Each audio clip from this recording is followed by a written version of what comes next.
So we were working in section 6.4 last time, proportional reasoning, and I believe we're on example 5. Does that sound right?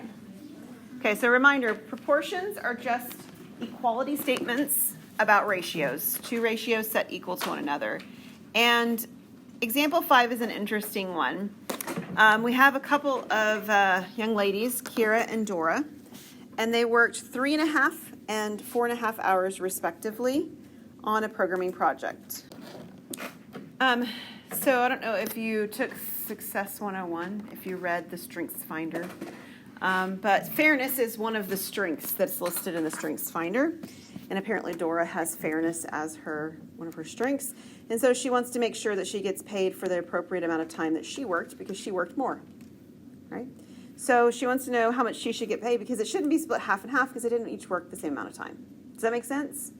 So somehow they're going to split this up in a different way that shouldn't be just 50-50. And we want to make sure that we split it up in a way that makes sense. So there's actually a couple of different ways that we can set this problem up. So last time, if you'll remember what we were doing, is we were looking at what is being compared. So can you tell me something that's being compared in this example? Time to money. Okay, so the amount of time that they've spent, time that was spent, and the money they make. What else is going to be compared?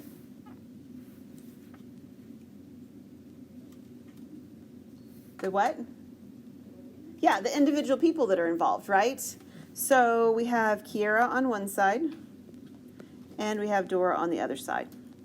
So this is sort of the most natural way to set it up, but the solving of it ends up being a little bit awkward after I put the pieces in like this. So let me show you how it works, and then I'll show you another option that makes the solving part easier. All right, so how much time did Kiera spend?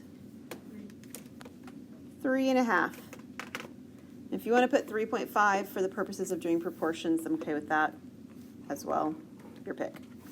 How much time did Dora spend? 4.5 or 4.5. But we run into a problem because we don't know how much money either one should make. That's what we're trying to figure out, right? Okay? But we know what they're going to make combined together. How much are they going to make combined?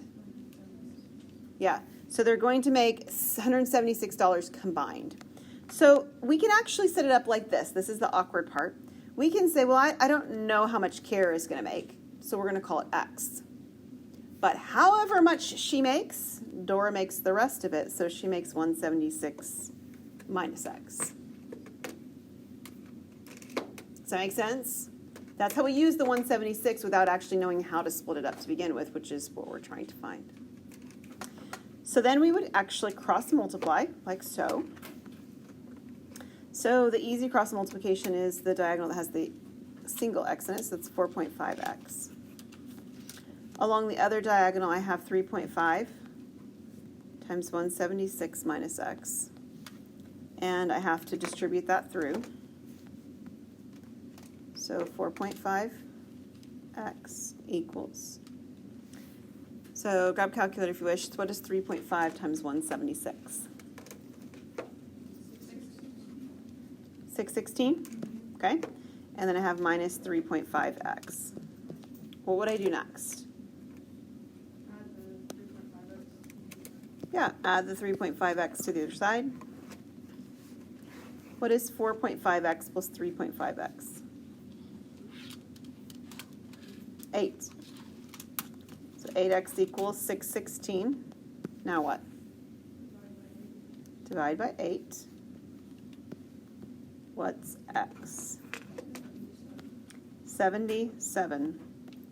Okay, we're going to set up another problem in a minute here, but what is 77? What did we actually find? Yeah, we found out that Kiera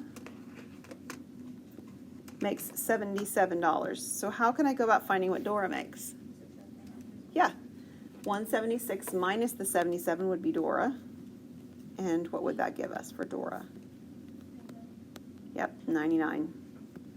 And notice, right, of course, we've put dollar signs on the amounts because it's in dollars. So the setup's a little bit awkward with the variable part of it. I mean, not with the comparisons and what I'm comparing. The other way I can set it up is I can still do the time and the money, but I can do it like this instead. I can take one of the girls. I'll just do the first girl. We'll do Kiera. And instead of comparing Kiera to Dora, I can compare Kiera to the total, right, as in the combined amount. So that part's a little awkward because it looks like we should be comparing Kiera and Dora, but the values seem to fall into place a little bit cleaner when I do it that way. Kiera's time is still 3.5. Kiera's money is still an unknown. But the total time that's spent, I can find by taking 3.5 and 4.5 to give me the 8. And the total money I know is 176. So the values are a little bit cleaner when I think of it this way. But you'll notice very quickly it becomes the same equation that I had toward the end. I have an 8x across one diagonal, and I have a 616 across the other. So I yield the same solution either way, but it's just a little bit different perspective. So I won't finish solving it because it's the same thing after that. Is that okay? All right.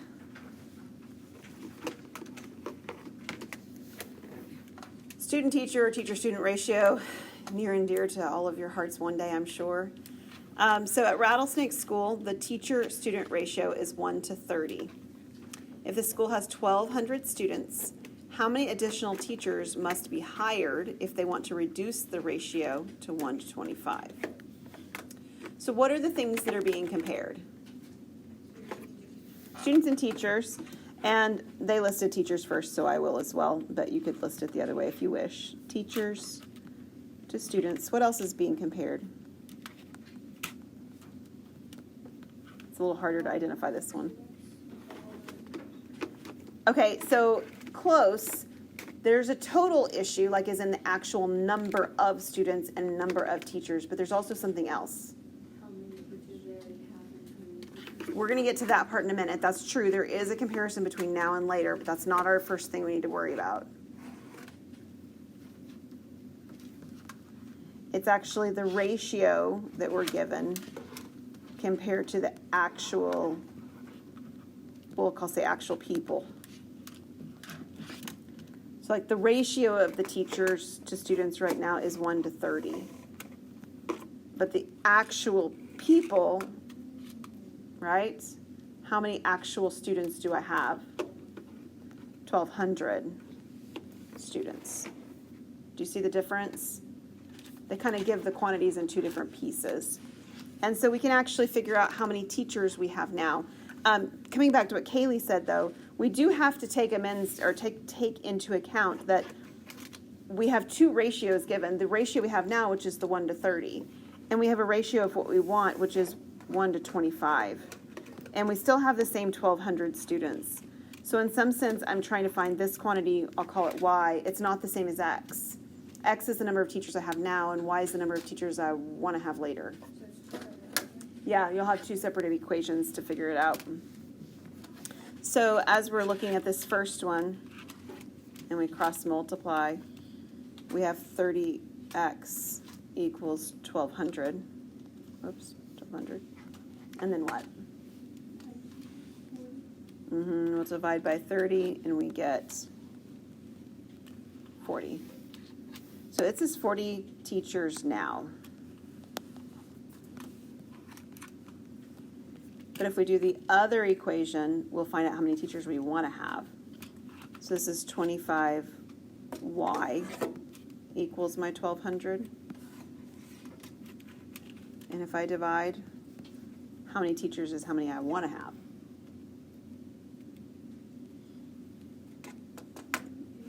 Yeah. So it's 48 teachers, I'll say needed.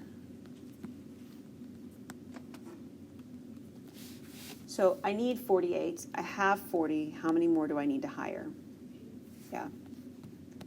So I need to hire, just say hire, 8 teachers.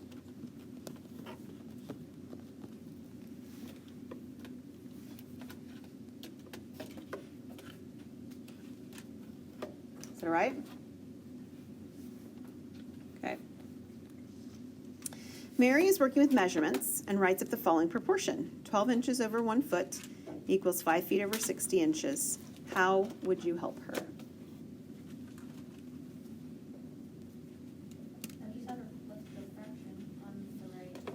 Okay, so I think when we have these questions that say, like, how would you help her, it's probably good to identify something she's done well. That's always nice, right? When you're messing up, you kind of like to know that you did something right.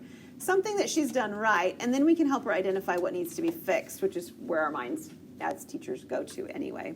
So what's something that she did well first? She got all the numbers right. Okay, so she got the ratios right, I think is what you mean, right? So like the 12 inches and the 1 feet that's on the left, they go together. And the 5 feet and the 60 inches, they go together. They form ratios that make sense, yeah? So I think that it's a good idea to tell her that her individual ratios are correct. So then what Laura was saying is that we need to flip something because what is it that's not correct? Yeah, so her units don't line up.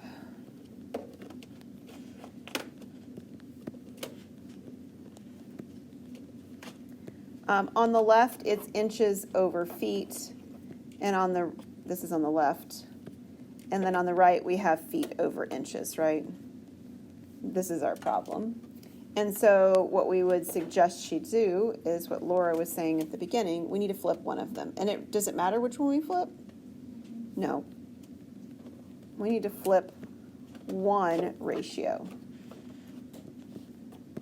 And we can give an example and just do one of them. So she has 12 inches over 1 feet on the left already. And if we flipped it, the second fraction, we'd have 60 inches over 5 feet.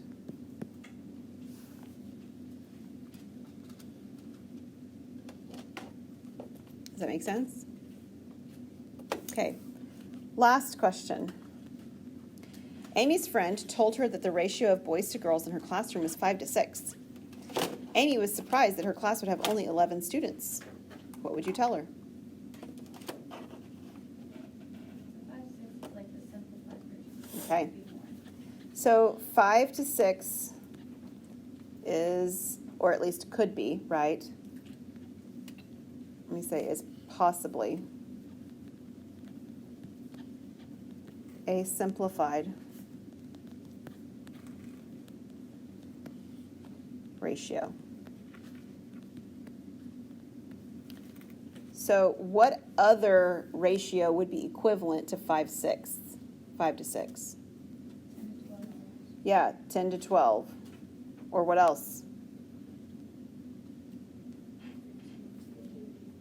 15 to 18. And we could keep going, right? If you're thinking that 5, 6 is representing the actual number of students, that's where the 11 comes from. If it's 10 to 12, how many students would we potentially have?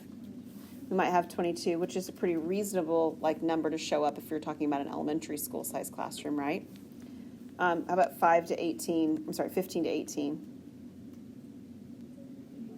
33, which very well might happen if you're dealing with a middle school classroom, right? Because they don't always work out that way. Some classes are bigger and some classes are smaller because schedules vary, right? Is it possible that you could have 11 students? Can you think of a classroom that's very realistically 11 students? Huh? Our classroom in here's only got 14. Special education often has far fewer students. Yeah, that's exciting, right? Far fewer students. So it's not that the 11 students is not possible, but it's just not the only option, right? So when we're writing this up, we would like to say something like, it could be 11 students. Whoops.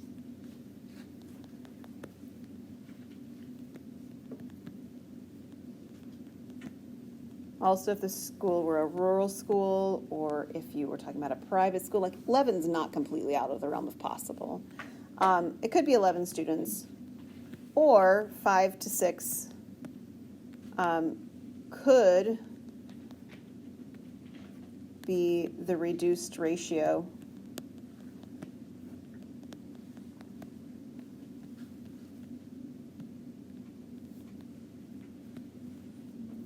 of 10 to 12, that's one we gave,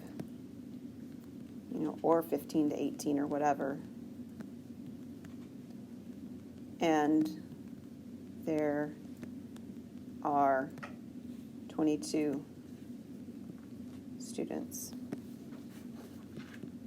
or 33, or 44, or 55, right? Like you could keep going with this ratio up depending on what we're talking about. So could we just put the reduced ratio of the larger ratio?